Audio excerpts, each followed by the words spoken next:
अजमेर दरगाह में ख्वाजा गरीब नवाज के 804वें उर्स के अख्ताम पजीर हो चुका है और इस मौके पर अजमेर दरगाह अंजुमन सैयद सादगान की जानिब से मुल्क के नाम एक पैगाम दिया गया। अंजुमन सेक्रेटरी सैयद सरवर चिश्ती ने अपने पैगाम में कहा है कि भारत और बांग्लादेश में माइनॉरिटी पर हो रहे हमले काबिल मजम्मत है और ये इंसानियत के खिलाफ है। सरवर चिश्ती ने मजीद कहा कि हजरत ख्वाजा गरीब नवाज रहमतुल्लाह अलैह का 814वां उर्स बड़े कुल की रस्म में मुल्क में अमन चैन और कौमी यकजहती की दुआ की गई है। इस खास मौके पर मुल्क के मुसलमानों से उन्हें तालीम हासिल करने की अपील भी की और कहा कि हुकूमत हिंद मुल्क में अक़लियतों पर हो रहे जुल्म सितम के खिलाफ एक्शन ले।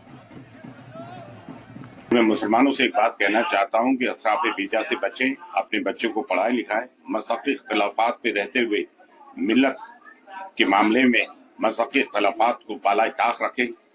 और हुकूमत हिंद से भी कहना चाहूंगा, और अभी 3 दिन पहले भी ये कहा था, बांग्लादेश में जो हिंदू भाइयों के साथ जुल्म हो रहा है, हम उसकी सख्त अल्फाजों में मजम्मत की और साथ के साथ हिंदुस्तान में भी जो अक़लियतों के साथ जुल्म हो रहा है इसकी भी हम सख्त मजम्मत करते हैं।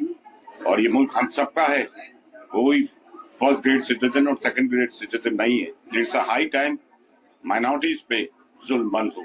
मैं यही कहना चाहूंगा और मुसलमानों को चाहिए कि अपने बच्चों को दीनी और दुनियावी तालीम से सरफराज फरमाए और कोशा रहें इल्म देने में। और उलमा और मशाइख से कहूंगा कि मुंह में दही जमा के ना बैठे, अपनी आवाज जुल्म पे जो जुल्म हो रहा है उन पर उनकी हिमायत करना, जालिम की मजम्मत करना, यही पैगाम रसूल सल्लल्लाहु अलैहि वसल्लम है।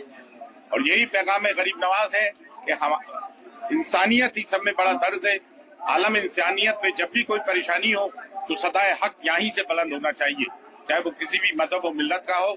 मजलूम की हिमायत और जालिम की मजम्मत, यही यहाँ का दर्ज है आज।